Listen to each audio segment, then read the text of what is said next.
রাষ্ট্রদ্রোহিতার অভিযোগে বাংলাদেশে গ্রেপ্তার হতে হয়েছে হিন্দু সন্ন্যাসী চিন্ময় দাসকে। এরপরই আবারও উত্তাল হয়ে উঠেছে বাংলাদেশের পরিস্থিতি। হিন্দুদের উপর অত্যাচার চালানো হচ্ছে নির্বিচারে। কোনো রকম পদক্ষেপ গ্রহণ করতে দেখা যাচ্ছে না ইউনূস সরকারকে। গত কয়েকদিনে পরিস্থিতি এমন পর্যায়ে পৌঁছেছে যে এবার ভারতে আসা কয়েক হাজার বাংলাদেশি নাগরিক রাতারাতি ফিরছেন নিজের দেশে। যে কোনো মুহূর্তে সিল করে দেওয়া হতে পারে ভারত বাংলাদেশ সীমান্ত। এমন আতঙ্ক ছড়াতেই ভিসার মেয়াদ থাকা সত্ত্বেও প্রয়োজনীয় কাজ, চিকিৎসা, এমনকি আত্মীয় পরিজনদের বাড়িতে ঘুরতে আসার পরিকল্পনা মাঝপথে ফেলে রেখে দেশে ফিরতে পেট্রাপোল সীমান্তে ভিড় বাংলাদেশি নাগরিকদের। পড়েছে লম্বা লাইন। যদিও পণ্য আমদানি রপ্তানির ক্ষেত্রে এখনও তেমন কোনো প্রভাব পড়েনি বলেই জানালো পেট্রাপোল বন্দরের ক্লিয়ারিং ও ফরওয়ার্ডিং এর সম্পাদক কার্তিক চক্রবর্তী। তিনি জানান, আন্তর্জাতিক ব্যবসায় এখনো কোনো প্রভাব পড়েনি, তবে যাত্রীদের মধ্যে চঞ্চলতা লক্ষ্য করা যাচ্ছে। সেই ভয়তে আমরা বেরোয় যাচ্ছি।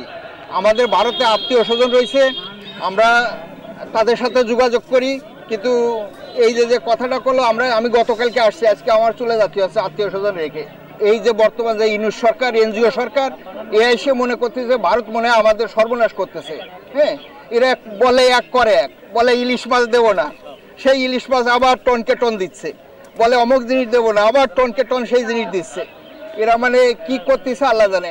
তারপরে এই যে 23-24 বছরের লোকের উপদেষ্টা বানাইছে, ওরা একজনের 23-24 বছর, নতুন ছেলে, কোনো রাজনীতি বোঝে না, তারা 4-5টা মন্ত্রণালয় দিয়ে রেখে যাচ্ছে। তারা তাদের কার্যক্রম স্বাভাবিকভাবে চালাতে পারছে না এবং তারা তাদের নিজের ব্যক্তি স্বার্থের দিকে ভাবছে। তারা দেশের জনগণ বা দেশের মানুষের কথা ভাবছে না। তারা সংস্কার নিয়ে আছে, তারা যে কি সংস্কার করছে তারাই ভালো জানে। আমরা পাশাপাশি দুইটি রাষ্ট্র, ভারত এবং বাংলাদেশ, একে অপরের বন্ধু, এটা আমরা মনে করি। আমাদের সুখী দুঃখী এরা সবসময় আমাদের সাথে আছে এবং থাকে।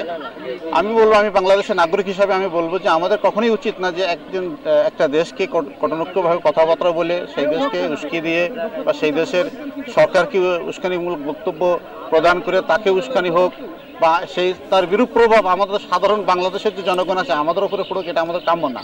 আমরা চাইছি এর থেকে ভালো কিছু একটা সলিউশন আসুক। আমরা মাঝে মধ্যে মোবাইলে দেখি যে বাংলাদেশে এরকম ঘটনা ঘটছে, সেটা ও দেশের গভর্নমেন্ট আছে, এ ব্যাপারে তৎপর নিশ্চয়ই হবে। বিষয়টা এরা অবাঞ্ছিত ঘটনা, এটা না হয় বাঞ্ছনীয়। আমাদের এ পাশেও কিছুটা তার এফেক্ট হালকা পাতলা আমরা বুঝতে পারছি, কিন্তু আন্তর্জাতিক আমরা ব্যবসার সঙ্গে যে যুক্ত আছি যারা, এখনো পর্যন্ত সেরকম কোনো এফেক্ট আমাদের মধ্যে আসেনি। আমাদের রপ্তানি আমদানির ব্যাপারে শুনছি একটা প্রোগ্রাম হবে, কোনো একটা সংগঠন বা কোনো একটা দল থেকে করা হবে। তো সেটা হচ্ছে, সে নিয়ে কিছুটা চোখে মুখে ছাপ আছে ব্যবসায়ীদের। অনেকে প্রশ্ন করছে যে সোমবার এক্সপোর্ট বন্ধ হবে কি না হবে। আমাদের কাছে সেরকম কোনো খবর নেই। আমরা বরঞ্চ এটাই ঠিক করেছি যে এক্সপোর্ট ইম্পোর্ট স্বাভাবিকই থাকবে, আর রাজনৈতিক দল বা যারা প্রোগ্রাম করবে তারা তাদের কর্মসূচি করবে।